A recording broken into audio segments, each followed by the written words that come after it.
Iran और America की संभावित वार्ता के बीच इजरायल ने लेबनान पर फिर हमला किया है। दक्षिणी लेबनान पर इजरायल के अटैक में यहां पर कई इलाकों में गोलाबारी की। काफर रोमान, काफर तिबनित, हब्बोस पर ये वो जगह है लेबनान की जहां पर हमले किए गए हैं। इजरायल ने एक बार फिर से लेबनान को निशाना बनाया है। एक बार फिर से दहला है लेबनान, और हम तस्वीर भी आपको दिखा रहे हैं जहां पर उड़ता हुआ धुआं इस बात की गवाही दे रहा है कि जो इजरायल ने अटैक किया है वो कितना विध्वंसक है।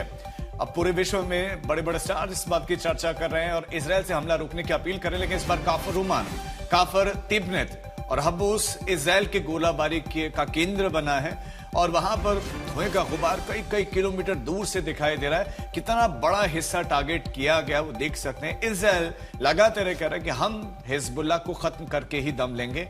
सीज फायर की शर्तों में यह सम्मिलित नहीं था। हम हिजबुल्लाह को तब तक मारेंगे जब तक हम सुरक्षित नहीं हो जाते। इजरायल के हमले का पलटवार करते हुए हिजबुल्लाह ने इजरायल पर हमला किया है। दक्षिण लेबनान की तरफ से नॉर्थ इजरायल पर रॉकेट दागे गए। हिजबुल्लाह ने नॉर्थ इजरायल पर 6 रॉकेट दागे हैं। नॉर्थ इजरायल के कई इलाकों हिजबुल्लाह ने निशाना बनाया है। तो हिजबुल्लाह ने भी इजरायल पर हमला किया है और दोनों एक दूसरे से अभी जूझते हुए दिखाई दे रहे हैं। इजरायल ने बड़ा विध्वंस मचाया तो हिजबुल्लाह भी पीछे हटने के लिए तैयार नहीं, और उसने नॉर्थ इजरायल, उत्तरी इजरायल जो उसके लिए बिल्कुल एक आसान टारगेट कह सकते हैं नजदीक में, तो वहां पर उसने रॉकेट दागे।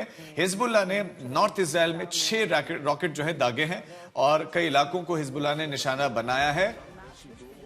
जब नॉर्थ इजरायल पर टारगेट करता है हिजबुल्लाह तो ऐसे में जो नॉर्थ इजरायल के रहने वाले लोग हैं उनको बचने के लिए बड़ा कम समय, कुछ सेकंड का उनके पास समय होता है बंकर में जाने के लिए, और उस हिस्से में सेफ्टी चाहता है इजरायल। इससे लगातार वो हिजबुल्लाह को खात्मे का प्रयास करता रहे। वहीं इजरायल ने एक बार फिर लेबनान पर एयर स्ट्राइक की है।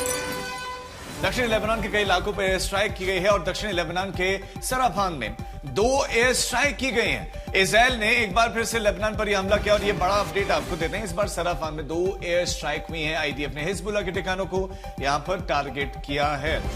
हिजबुल्लाह और इजरायल के बीच में बातचीत के भी बताया जा रहा है कि इस तरह के चांसेस बन रहे हैं कि यूएस में हो, लेकिन इस बीच में हमले नहीं रुक रहे और इन हमलों का असर उस सीज फायर पर पड़ रहा है जो अमेरिका ईरान के बीच में हुआ है। अब दक्षिणी लेबनान को टारगेट किया गया है।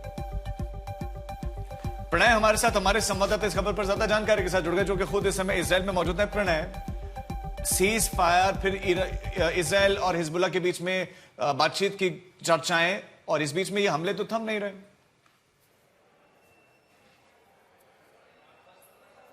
इजरायल के बीच में किसी तरीके की कोई बातचीत नहीं है क्योंकि हिजबुल्लाह वो संगठन है जिसे खुद लेबनान की सरकार ने प्रतिबंधित कर रखा है और आईडीएफ का या इजरायल का जो ऑपरेशन चल रहा है वो हिजबुल्लाह के खिलाफ चल रहा है। हालांकि लेबनान का ये भी आरोप है कि इस ऑपरेशन के अंदर लोग बड़ी संख्या में विस्थापित हो रहे हैं, खासतौर पर दक्षिणी लेबनान के इलाके के अंदर जो कि उत्तरी इजरायल के इलाके से लगता है जहां की सरहद है, और ये बड़े लंबे से समय से एक तनाव का पॉइंट रहा है इस पूरे इलाके के अंदर क्योंकि लगातार हिजबुल्लाह की तरफ से रॉकेट दागे जाते हैं। मैं आपको बता दूं कि सीज फायर के बीच में अब से कुछ घंटे पहले यानी रात का करीब जब तेल अवीव के अंदर 1:15 से 1:30 बजे का वक्त था, उस समय एक बार फिर सायरन गूंजे तेल अवीव के अंदर और यहां भी रॉकेट फायर के अलर्ट जो हैं वो महसूस किए गए, वो बताए गए यहां पर। और इसके साथ साथ उत्तरी इजरायल का इलाका जहां मैं होके आया कुछ घंटों पहले ही, वहां पर चाहे एलात का इलाका हो, चाहे मस्गैव का इलाका हो या किर्यत शिमोना का इलाका हो, उस पूरे इलाके के अंदर इस कथित सीज फायर का कोई निशान नजर नहीं आ रहा है। यानी लगातार धमाकों की आवाज आ रही है, लगातार आसमान के अंदर आपको जो इंटरसेप्टर मिसाइलें और जो रॉकेट्स हैं